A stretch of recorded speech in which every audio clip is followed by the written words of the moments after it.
The animated discussion that in recent times has taken place about the figure of Colombo, the presence of monuments dedicated to him, has grown, in my opinion, in a unsatisfactory, or I think better wrong manner, comprised of immovable defenses and attacks without historical context. In this first meeting, we asked a great historian, an expert in the period of exploration and the conquests, Felipe Fernandez-Armesto, to trace a portrait of Cristoforo Colombo beyond geography and immigration. The second talk will take place on December 8th and will be dedicated to a more general discussion on memory, monuments, and community.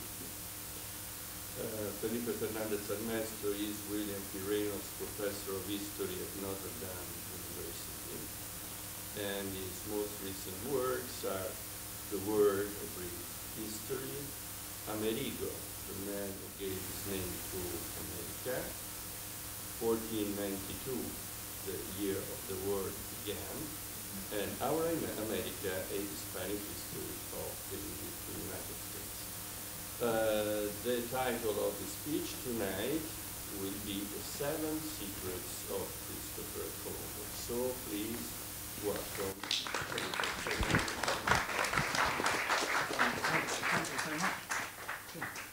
Well, thank you so much. It's a very kind introduction, and it's a great treat to be here.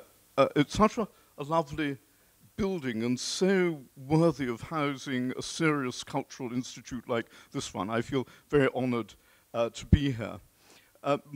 My title is, of course, ironic, and the inverted commas are meant to distance me from the word secrets.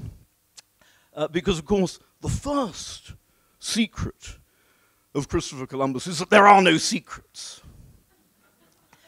He's really an extremely knowable figure by the standards of other comparable figures of the time, other explorers. He's supremely well documented. And anybody who tells you that there are a lot of secrets in Columbus's story and a lot of mysteries to unravel is probably trying to justify outrageous and invalid speculations. Of course, there are puzzles in the sources that we haven't yet solved. Such as, for example, this is one of the most famous so-called mysteries of Columbus, his famous mystical signature that he adopted towards the end of his life and that he urged his heirs to employ. But he never explained what it means, and historians have puzzled over it. We can come back to it later if you like, and talk about some of the possible interpretations of this. There are also these famous or notorious little squiggles which he wrote on his letters to his elder son, which have been interpreted by some readers as secret codes in Hebrew cursive. But whether that is the case, and if so, what those squiggles really mean, remain unsolved problems of the history of Columbus. In general, however, we just know an enormous amount about him. In fact, I would say that we know almost infinitely more about him than any other explorer of his time, a considerable amount more even than Vespucci. As the director said, I've also written a biography of Vespucci, and really those are the only two figures in this world at that time who have generated enough material and have left enough documents to be suitable subjects for biography. And in Columbus's case, the reasons for that are first of all because he was famous in his own day, and therefore documents from his hand became precious and worthy of being kept, unlike those of most other explorers of the time. In the second place, his life left a legacy of lawsuits which went on for generations, lawsuits in which his heirs contended with the Spanish crown for the rewards which Columbus claimed were due to him for his services. And so all those lawsuits generated an enormous amount of documentation. In the third place, we have to thank the author of this document, Bartolomé de las Casas, the official protector of the native peoples of the Spanish monarchy in the New World, the great spokesman for the rights of what the Spaniards at the time called Indios.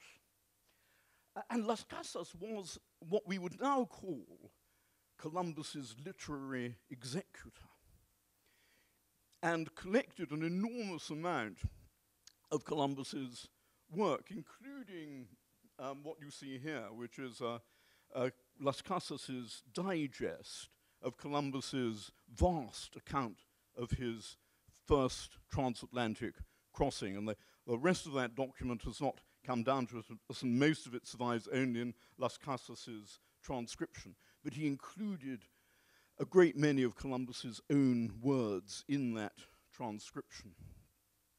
And finally, we know a lot about Columbus because he poured his heart and soul into his writings.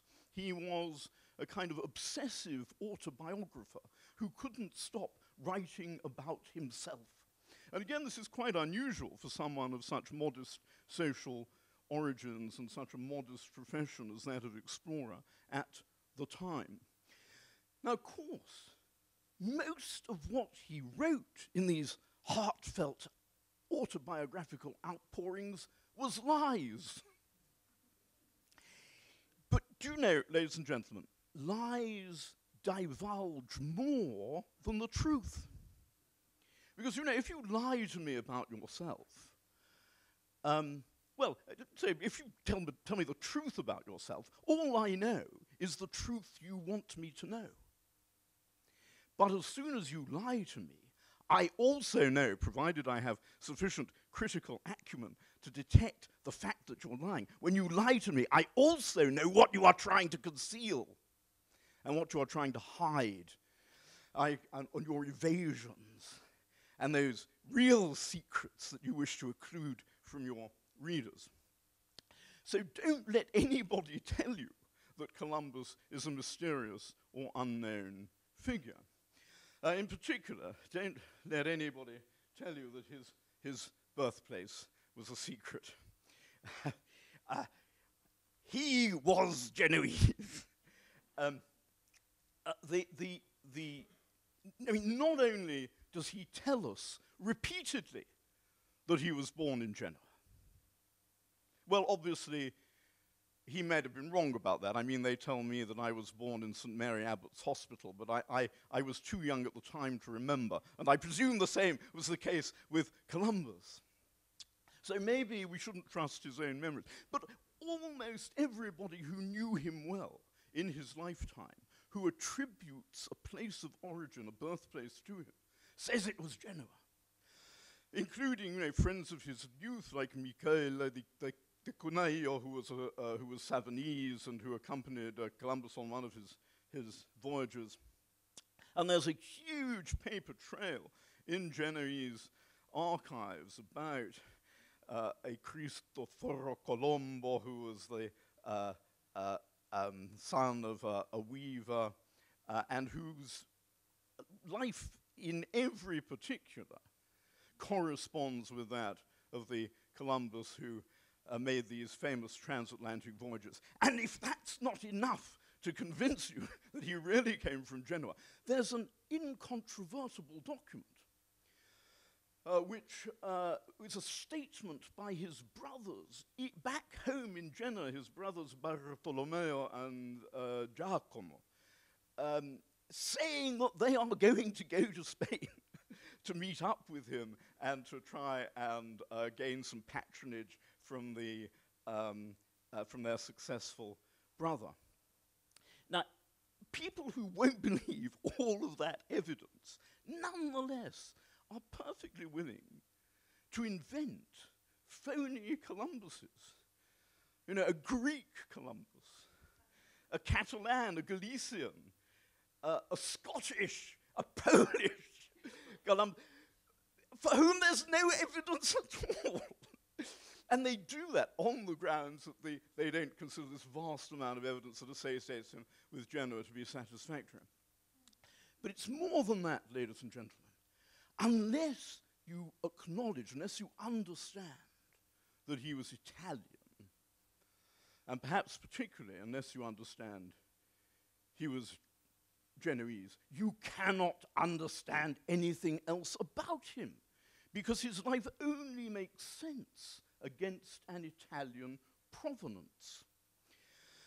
First of the two reasons. First of all, because being Italian locates him in the context of a really crucial aspect of late medieval and early modern global exploration.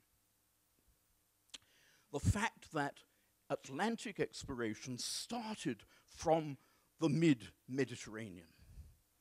It was exclusively Italian and Majorcan navigators who began the exploration of the high Atlantic in the 14th century. And very gradually in the 15th century, this initiative, this baton, as it were, passed into the hands of Atlantic-side navigators, especially Spanish and Portuguese ones. But the Italian participation continued into the early 16th century, and really, you can only understand Columbus if you realize that he's part of that last great couple of generations of Italian participants in Atlantic exploration, who included Vespucci and Verrazzano and Cabot, the discoverer of a North Atlantic route from England to Newfoundland. And of course, Columbus's own father-in-law, Bartolomeo Perestrello, who came from Piacenza.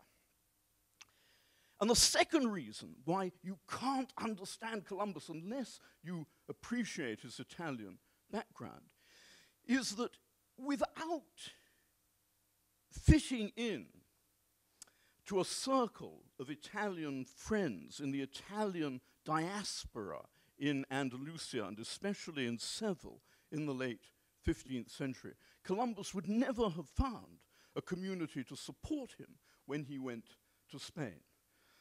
For example, the key financiers who backed his first transatlantic crossing were the Florentine Gianotto Berardi. I'm very happy to be able to pay tribute to the director's native city, and the Genoese Francesco da Rivarolo, who between them put up most of the money for Columbus's first voyage. Now, not only, therefore, does one have to appreciate that Columbus was born in Genoa, you also have to appreciate that he was of modest social origins as well. Now, I mean, he created a certain amount of obfuscation about his ancestry by dropping hints that he had great noble ancestors, and we'll see in a moment why he did that. But it was quite untrue. His family was almost certainly this weaving family, the family of Domenico and Susanna Colombo. And you have to understand that he came from a modest background, because that's what explains why he became an explorer and why he was willing to risk his life on this extraordinary venture into the Atlantic. You know, in order to sail the high Atlantic in the 15th century, you had either to be ignorant or desperate, and Columbus was both. He was desperate for social advancement.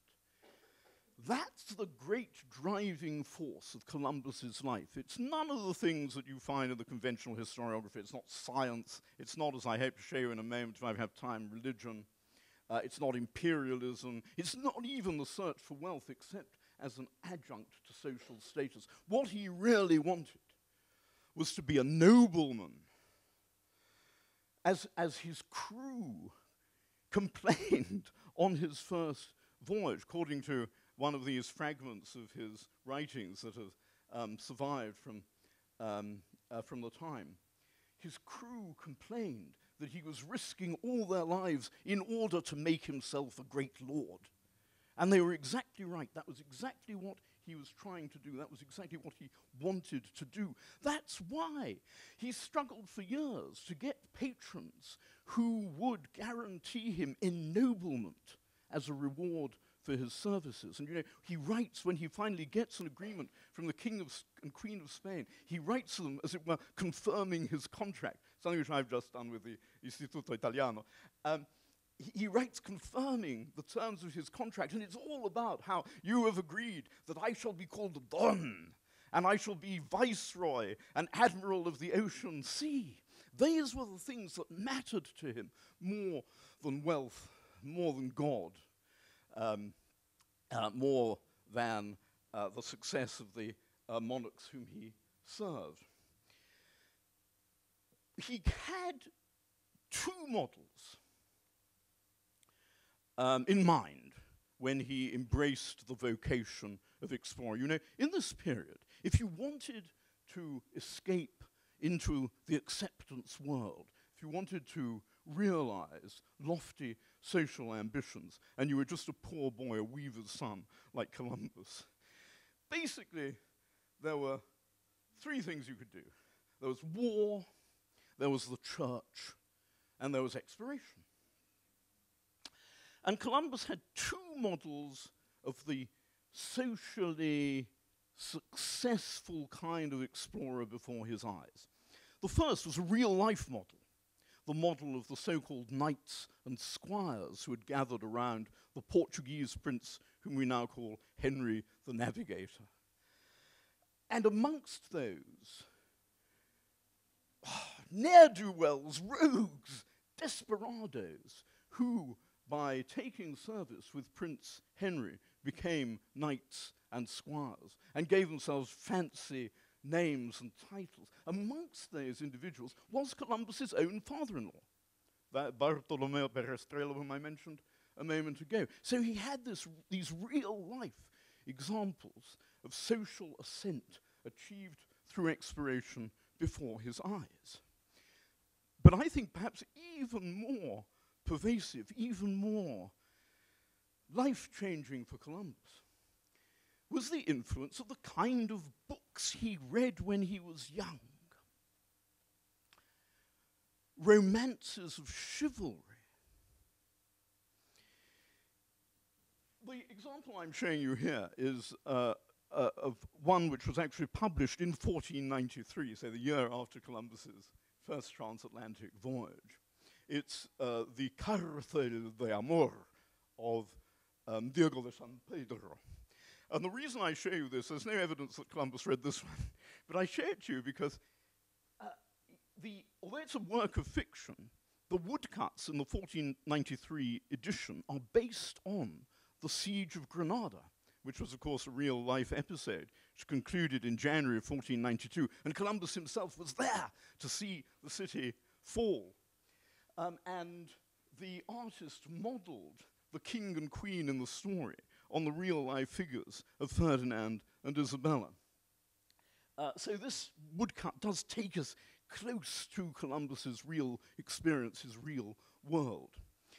But the sort of books that he was reading, they were, hagiographical, sea-borne adventures like the Navigation of St. Brendan, which he cites in his own writings, and the secularization of that saint's life, the Libro del Caballero Cífar, which Columbus also mentions, and the legend of St. Ursula, and of St. Eustace, who has a series of extraordinary sea-borne adventures, but also secular romances of chivalry.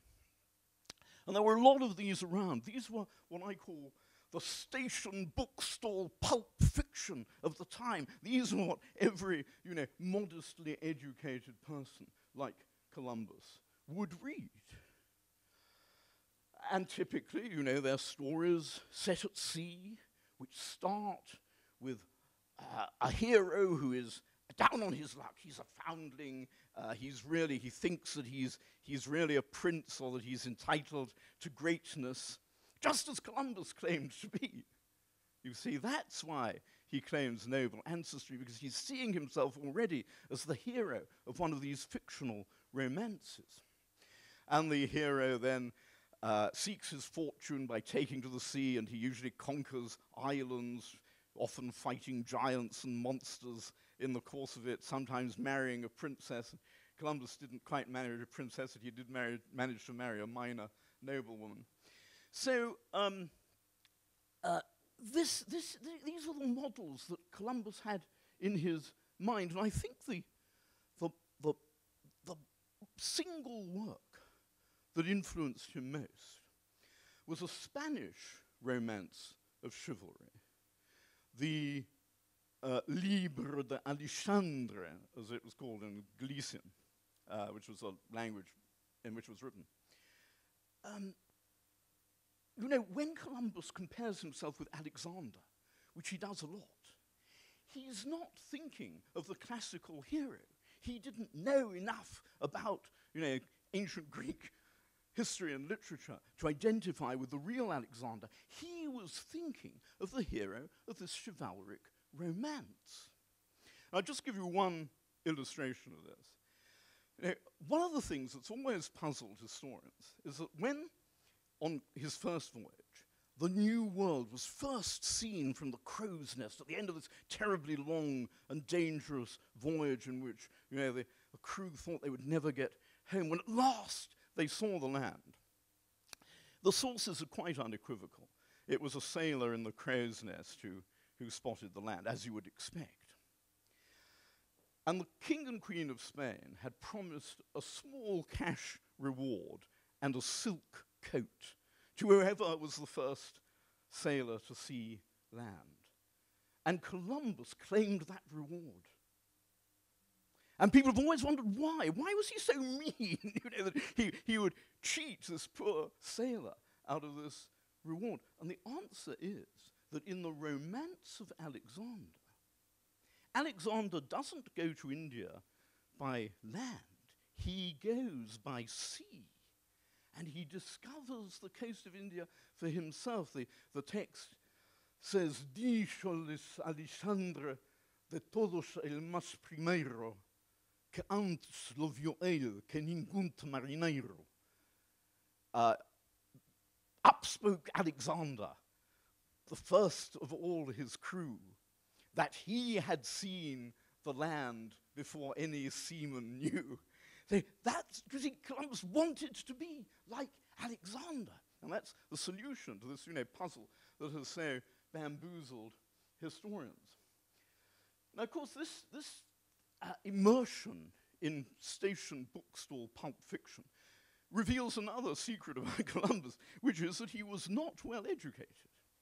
Now, his great friend Andrés Bernaldez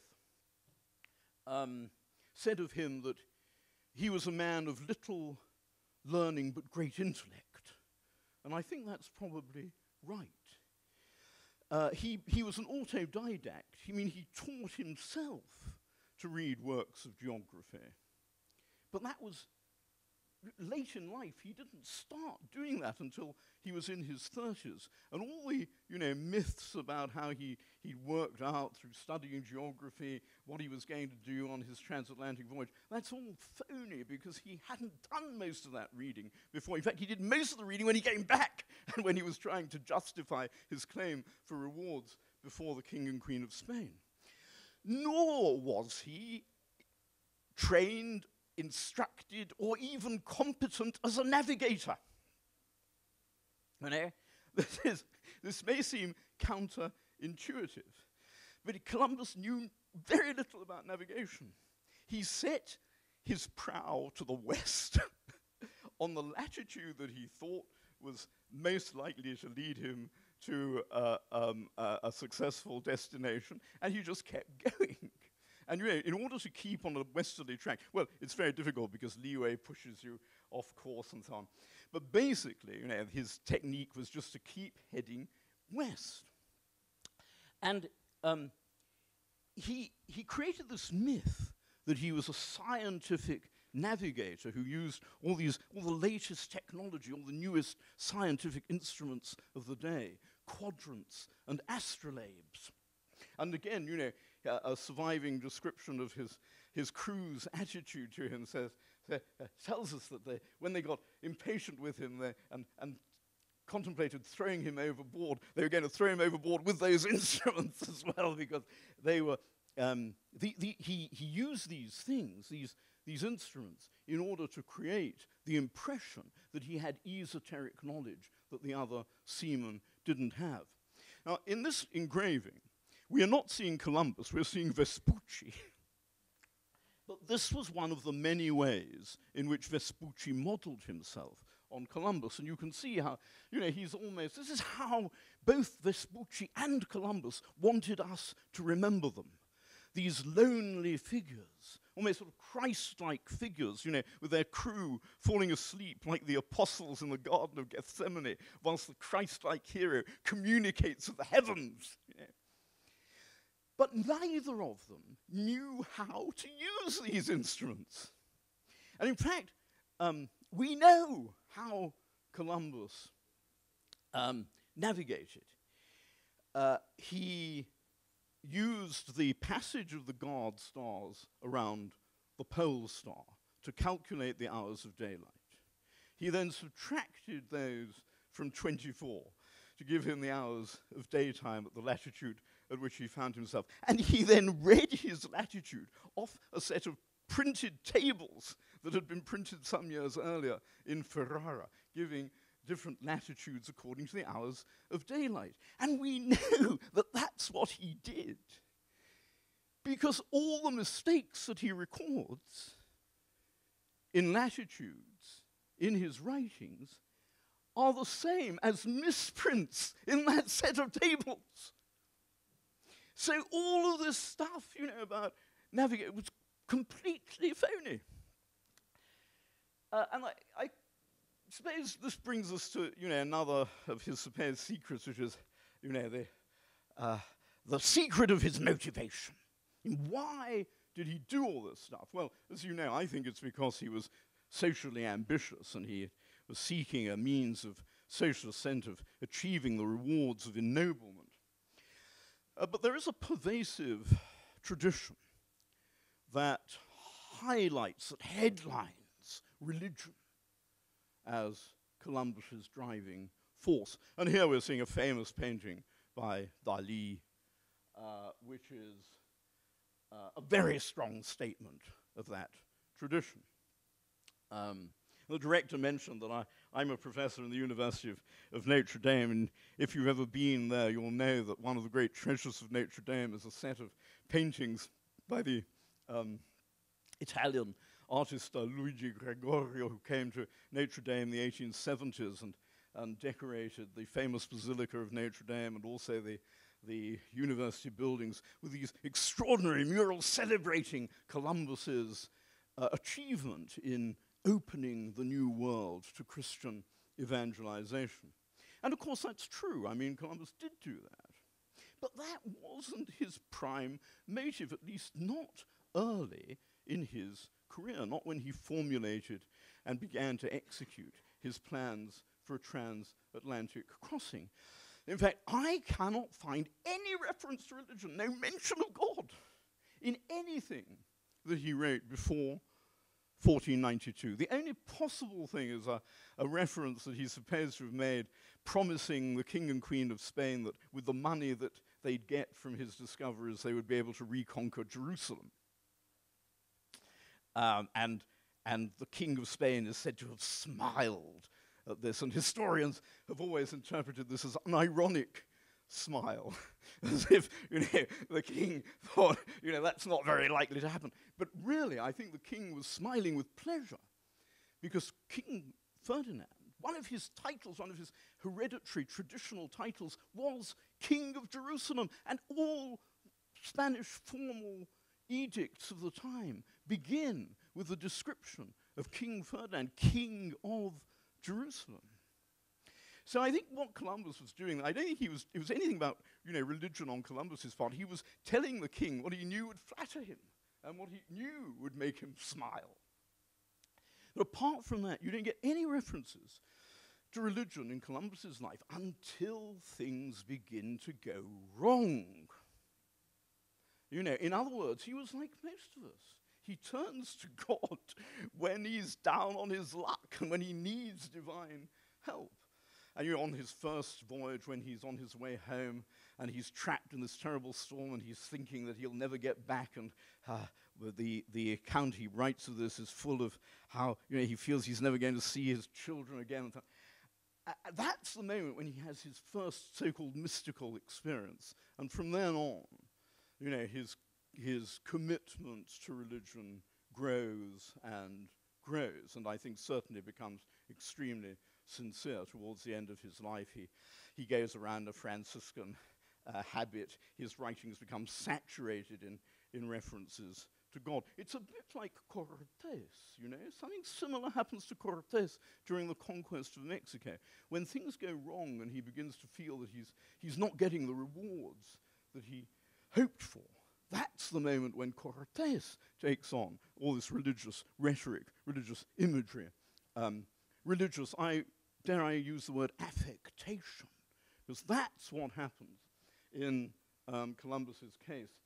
And that brings us, I suppose, to the question of what did he think he was doing when he set off on his voyage?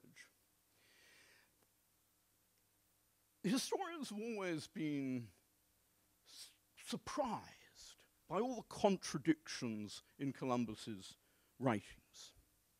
On the one hand, he insists that he was an absolutely constant, perseverant person who never changed his mind. He creates this myth of himself as persevering against critics, against skeptics, against the odds, and finally triumphing in a design from which he had never wavered. And yet, when you actually look at his writings, he seems always to be proposing completely different and mutually contradictory plans for how he's going to cross the Atlantic and what he's going to find when he gets there. And I think the solution to this problem is very simple.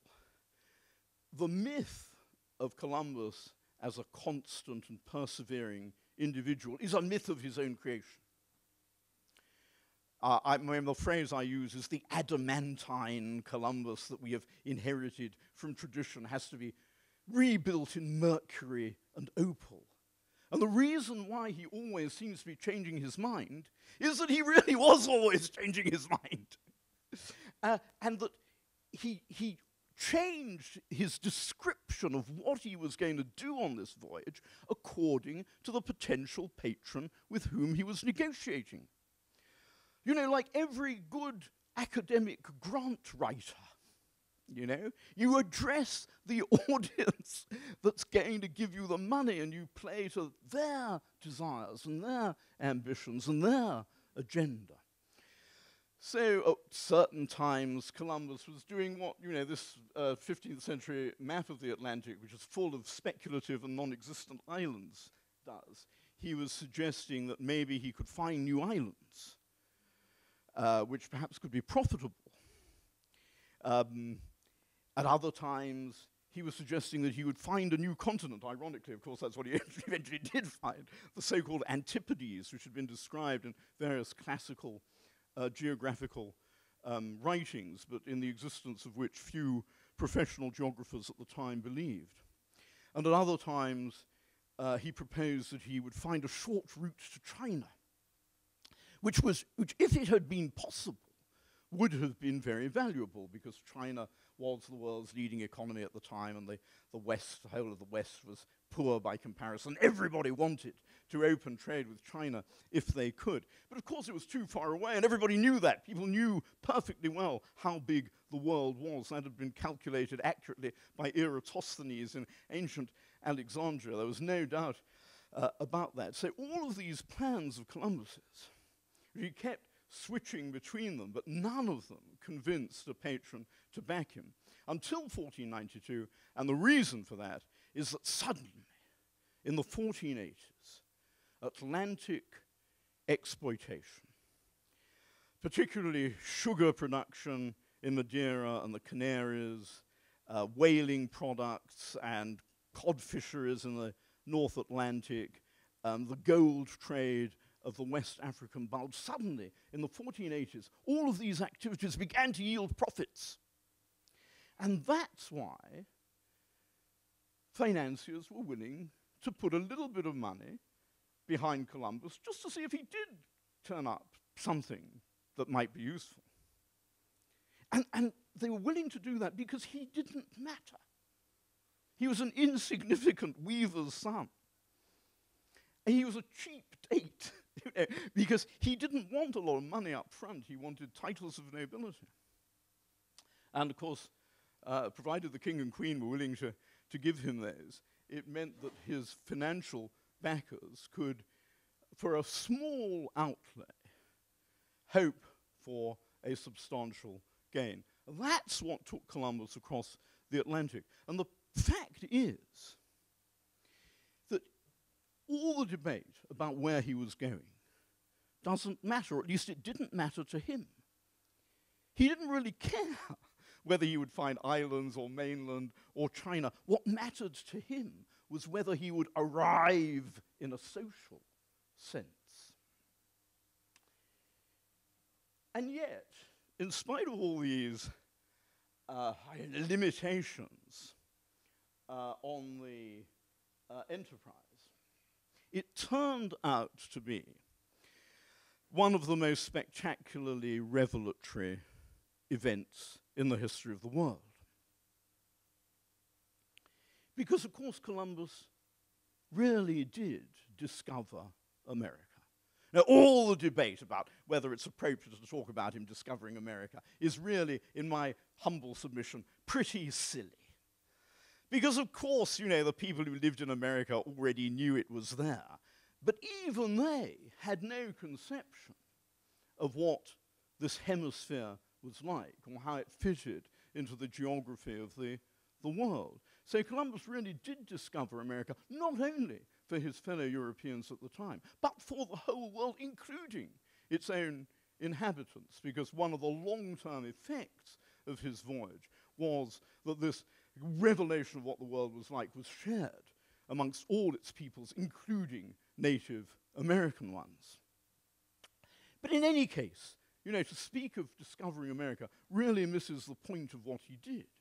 Because what he really achieved was the discovery of a route to and from the New World, which was commercially exploitable, which was technically viable, and which, for the first time in the history of the world, united the densely populated belt that stretches across the old world from China to the Atlantic, with those densely populated areas of the New World which were just beyond his reach when he ended his exploring career. So, in order to appreciate the greatness of Columbus's achievements, you don't have to kid yourself about all the other myths. You know, the greatness of those achievements is conspicuous in spite of all the deconstruction that I've done for you today about his other so-called secrets. But you know, to me, the poignant note with which I'll leave you is that he was never satisfied. I mean, after all, not only did he achieve this world-changing discovery, he also achieved what he had set out to achieve, because he did become Don Cristobal, and viceroy of the King of Spain, and admiral of the ocean sea, and he sired a race of dukes. He really did transcend his origins as a weaver's son and make it in an acceptance world, which must have seemed an extraordinary achievement to everybody else who beheld it, except him, because he was always dissatisfied. He was an inveterate complainer. You know, when you read his works, we historians, ladies and gentlemen, spend our lives talking to dead people. You know, we interrogate the sources they've left us with questions which we want them to answer for us. And I've spent many years talking to Columbus in this sense. And he annoys me so much because he complains all the time. You know, even when things are going well, he seems always to find things to complain about. And then when things are going badly, he's absolutely distraught, and he seems to forget all of his achievements and become immersed in and obsessed by his embitterment, his disappointment, his feeling that he had been despoiled of the honor and rewards that were due to him for his work. And so he died in suffering and misery. And it just makes me feel that the one secret that he really needed to know, but which he never learnt, was the secret of how to be happy.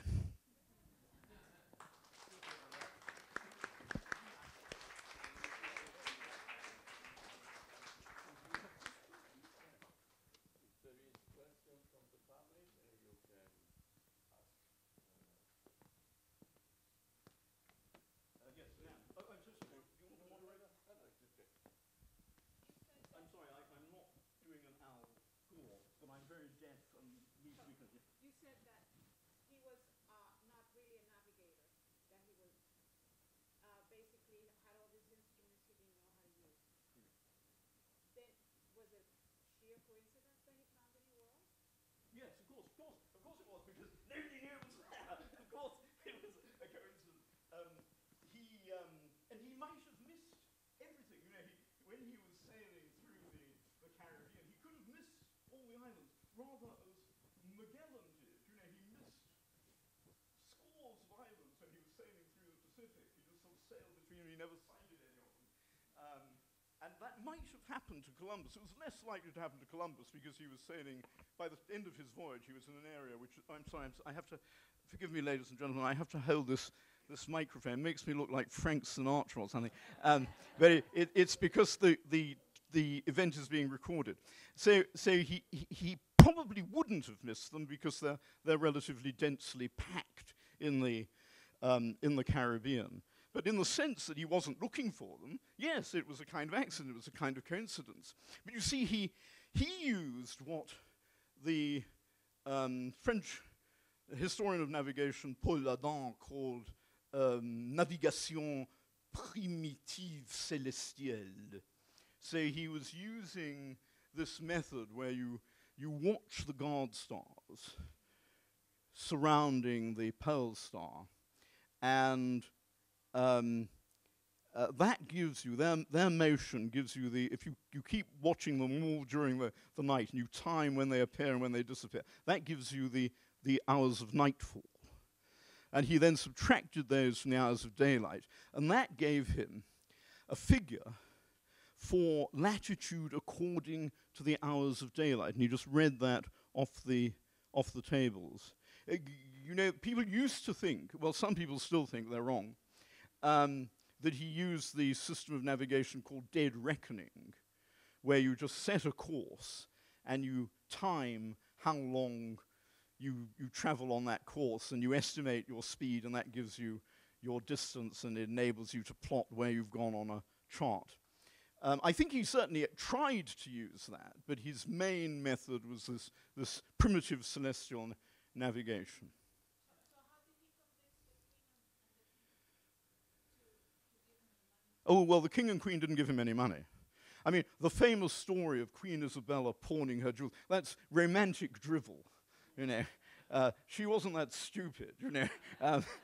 The money all came from these bankers. Well, it was a consortium. As I say, the two main financiers were these Italians, Gianotto Berardi and Francesco da Rivarolo. And I think they put the money in because they thought it's not much money, and the Atlantic exploration has started yielding a lot of returns in the 1480s. A lot of money is being made. Maybe we can make some more with a little outlay. So it was nothing. I don't think anybody believed in any of these plans that Columbus had put forward.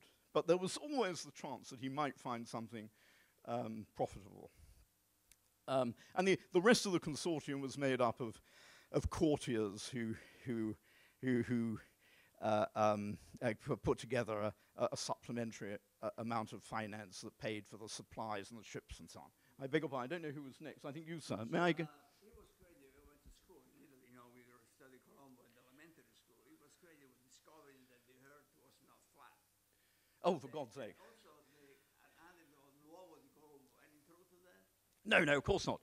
You know, there are more people today who believe that the earth is flat than there were in the 15th century. Yeah. Nobody thought that.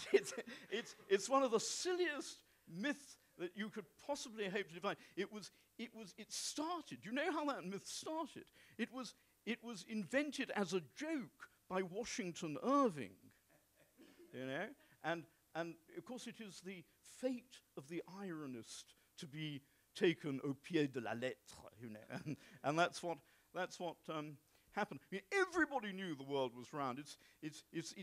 Any work on physics, astronomy, geography from that period will tell you the world is round. In fact, they overestimated its roundness because they thought it was a perfect sphere, which of course it isn't. It's it's an oblate spheroid. It's kind of orange shaped. It's kind of squashed at the end. So if anything, they overestimated the roundness of the world. I think this gentleman may have been next. Yes, sir. In 1492 was exactly the time when the Jews were expelled from Spain. And there is a theory that many of his navigators were Jews who were Marranos and were professional scientists who helped him. And apart from this symbol that you said at the right corner of the letters that is right to his son. Yes. Is there any base to this theory? Well, it's certainly true that, as always, Jews,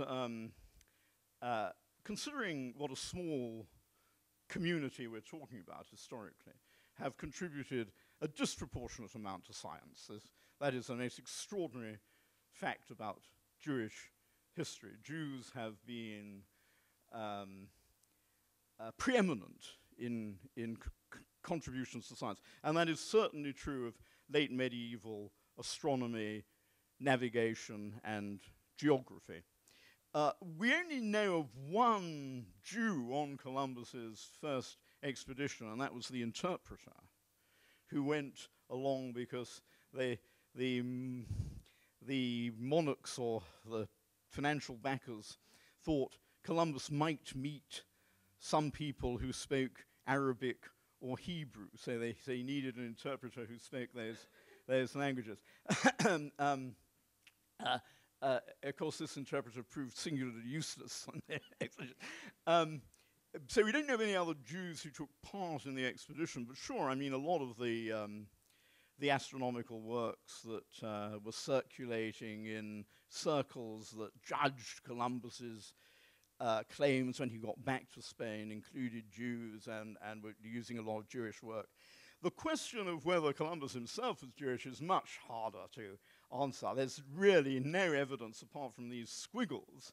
And those squiggles, I mean, it's very debated amongst experts in Hebrew paleography about whether it's even Hebrew at all, and if it is, what it says. And even if it is Hebrew, it could be a humanistic affectation. By that stage, when he wrote those letters, Columbus was quite an old man, and he'd undergone this process that I described of autodidacticism, of teaching himself.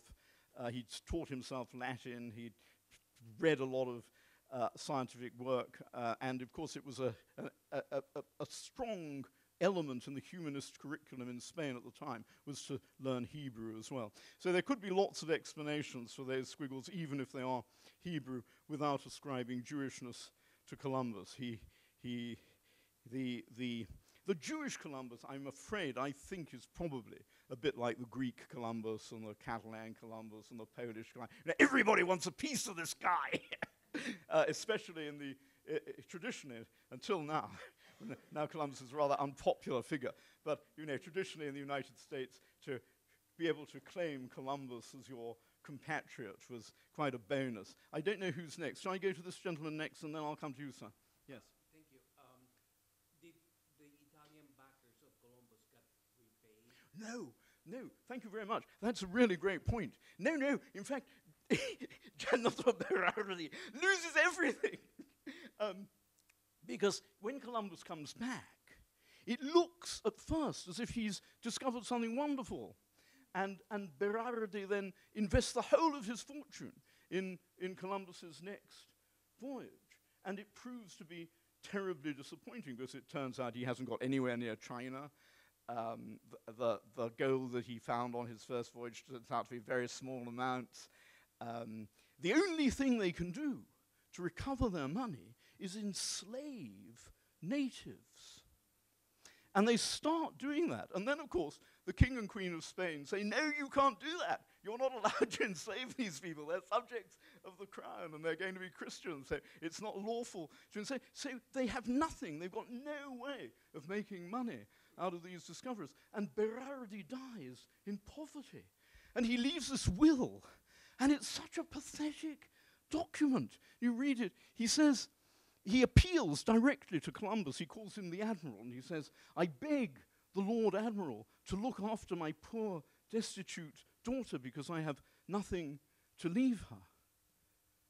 And that's the last we ever hear of that girl. There's no other record of her. I'm afraid I don't think Columbus did the right thing by her at all. I may be doing him an injustice because there's an absence of evidence here, but she's never heard of again. Sir. So who devised the master plan for the settlement of the Americas? And was Columbus involved with that planning? Or was he involved also in the methodology used to, if I would say this, devastate some of the indigenous... Thank you very much. Well, thank you very much. Yes, I think the first thing to say is there was no master plan. You know, there was just... It was just, you know, everything was extemporized. But certainly, Columbus did envisage a commercial settlement in his, if we can use the word, discoveries, rather along the lines that were traditional in the history of medieval Genoa. You know, Genoa was a kind of empire with all these trading cities scattered around the Mediterranean and the Black Sea. And I think Columbus, that was the model of empire that he knew, and I think that was what he had in mind. And of course, his efforts to do this were completely disastrous, because he built the first settlement in this, you know, malaria, well, it wasn't malaria then, but it was, you know, a malodorous swamp, and it proved extremely inconvenient, and there wasn't enough fresh water and stuff, and they had to move the settlement to a new location. He also assumed that it would be, I'm so sorry, madam, there's some people standing at the back who, please sit, because it's bad enough having to listen to me without having to stand as well. So he thought it would be necessary to exploit the indigenous population, to use their tribute and their labor. And he also introduced this system which was, in my opinion, an adaptation of an indigenous institution which came to be called the encomienda, according to which the labor, services, and tribute of native peoples were divided up amongst the Spanish colonists. And that certainly proved to be, at least, the gentleman I mentioned earlier, Las Casas, thought that was one of the main reasons why the colonies failed in terms of maintaining the numbers of native peoples. Whether he was directly responsible for killing a lot of natives is much more doubtful, but it was one of the charges levied against him by the official Spanish prosecutors when he was taken back to Spain in chains and put on trial. And at the very least, he certainly turned a blind eye to many of the depredations and killings and beatings and other cruel excesses that were performed by some of his men. Of course, there's a famous incident where he gives a native slave girl to Michele di Cuneo, who then rapes and beats her, and he describes this act with tremendous self-satisfaction. I shudder to think, what a Senate hearing committee would make of it nowadays. So obviously, there were all these things went wrong. But of course, they were never part of a master plan. I mean, quite the reverse. If there was anything like a master plan, it depended on keeping those natives alive. Because without the natives, there was no labor, and there was no tribute. Indeed, you read the records back in Spain, the people in Spain are going absolutely crazy when they find these natives are dying. Because it's the last thing they want. In fact, they get very angry with the natives for dying. If only they had been more obliging, they would have survived. And in other words, it's not because the Spaniards were good or morally superior that they tried to keep these natives alive, and they went through all these trials of people for maltreating them and so on. That's not because they were good, it was because they needed them. So. If the voyage was financed primarily by two wealthy Italian families, what was the involvement with the King of Spain? Oh, well, you had to, in those days, you had to have a sponsor, a royal sponsor. Because if you didn't, and you did discover something, whom would it belong to? You had to have a sovereign entity behind you. And that's why all of these explorers, they go cap in hand from court to court, begging, different monarchs to back them. Of course, Columbus tried the Portuguese, the English. He also tried the Pope. He tried Innocent VIII. And eventually, he ended up working with the King and Queen of Spain. So it was essential to have royal patronage. And of course, the thing that they could give him personally that he needed were these titles of nobility. Only a king could make you a noble, or a pope. A sovereign had to bestow a title of nobility. No, of course it was all, but I mean the Genoese state could confer titles on its citizens. I mean, at the end of his life, Columbus gives a lot of money in his will to the Genoese state for the dowries of young girls, and I guess he was angling for some recognition from his native city. So.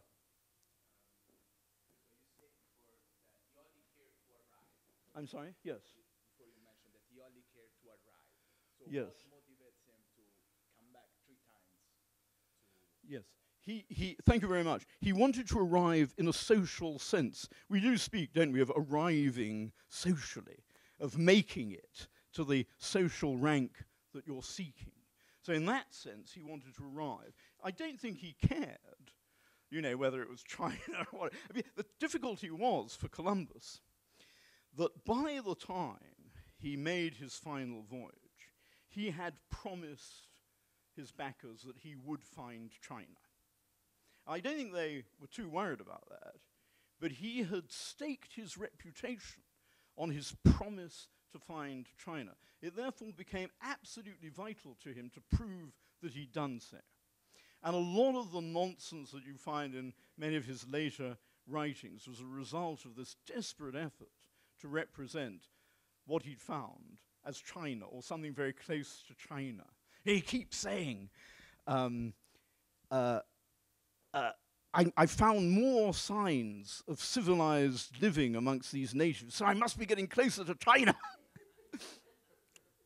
When he encounters reports of these people whom the Tainos call the Kariba, he mishears it. He thinks they're saying Kaniba, and thinks, these are the people of the great Khan of China, a title which the ruler of China had not had since 1368. You know, you've got to remember that people in Europe knew very little about China in this period. Contact with China had been cut off in 1368 by the Ming Revolution, and most of their information was over 100 years out of date. Columbus mainly relied on Marco Polo for, information about China. So he was going back over and over again in the hope of proving, getting some evidence that he was at least near China. And of course the reason he returned home was that apart from the titles and his share of the proceeds that he was entitled to under the terms of his contract with the crown, he was much more interested in what was happening back at home in Europe. I mean, almost all those Spanish conquistadores were like that. They were more concerned to get home with their pockets full of profit than they were to stay in the New World and try to make a go of it. The only ones who stayed there were the ones who were too poor and unsuccessful to go home. If you've been to, Trujillo or somewhere like that, you see all these palaces built by returning conquistadores. That was the idea, that you would return home and make your life there. Have I answered your questions? Yes. Thank you. Ma'am. Pardon my ignorance, but so when was the future American continent seen? Oh. As different from China. Well, it depends what you mean by different, because of course, I think it was pretty obvious. By 1499, so much of the coastline had been charted that it was pretty obvious that this was something new. Peter Martyr in 1510 called it a new world. Columbus himself called it another world, and that was in 1498 when he discovered the mouth of the, am I allowed to use the word discovered? He discovered the mouth of the Orinoco. And he realized that a river of such magnitude must have an immense hinterland behind it. But he was still hoping that he wasn't that far from China, and that the world was really small. Vespucci gets all this credit for having identified America as a new hemisphere. But Vespucci was also convinced that the world was much smaller than it really is. He drew on Columbus for almost all of his ideas. And he just thought that if he could go a little bit further, he would get to China. And in a sense, people went on thinking that throughout the 17th century. When Cartier was exploring Canada, he actually called his home La Chine, the home that he built on the banks of the St. Lawrence. He called it La Chine because he just thought, if only I can go a little bit further, I'm going to get there. And in the 1670s, when the English sent their first expeditions over the Appalachians, they thought, we won't have to go far because this continent can't be very big. And there's going to be China's going to be on the other side. When the Spaniards conquered New Mexico, that's a little bit earlier, of course, in 1598, they thought that they were really close to the Pacific. And then they discovered not only were they a long way from the Pacific, but they couldn't get there because of the mountains in the way. So in a strange way, it took really until the end of the 17th century before the inescapability of America as an obstacle on the way to Asia was finally fully recognized. And as for when it got the name America, well, I'm sure you know that because if you're an American taxpayer, you paid your share of the $10 million it cost the Library of Congress to buy the first world map that has the name America on it, the Waldseemüller map of 1507. Now, that's the first time the name America was bestowed on the hemisphere, and that was because Martin Waldseemüller and his colleague Matthias Ringmann were working on a new edition of Ptolemy, famous ancient geographer. They were working on this edition in Saint-Dié, which is, in the middle of nowhere. It's in the Vosges Mountains. And they had no idea really what was going on in the rest of the learned world. And they had this copy of the works of Vespucci. And they believed what Vespucci said about how he was the first person to discover this new world. And they hailed him as the new Ptolemy because they needed something new to distinguish their edition of Ptolemy from everybody else's. So they picked on Vespucci as the new Ptolemy, and they include on the map, they include this medallion in which he's depicted as the equal of Ptolemy. I mean, imagine what that was like in the Renaissance, to be the equal of one of the ancient sages.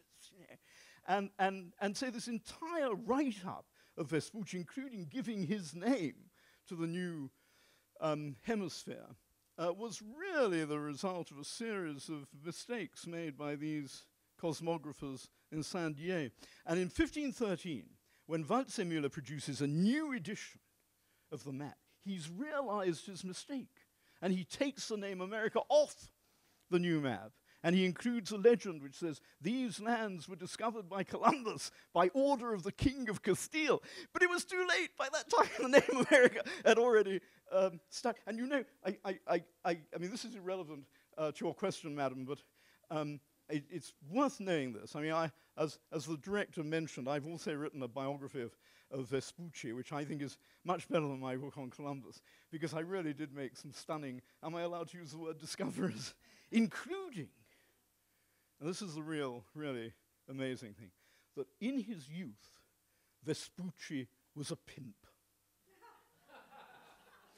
Now, don't you think that's great? This entire hemisphere and the world's greatest superpower in which we all have the privilege to live is named after a pimp.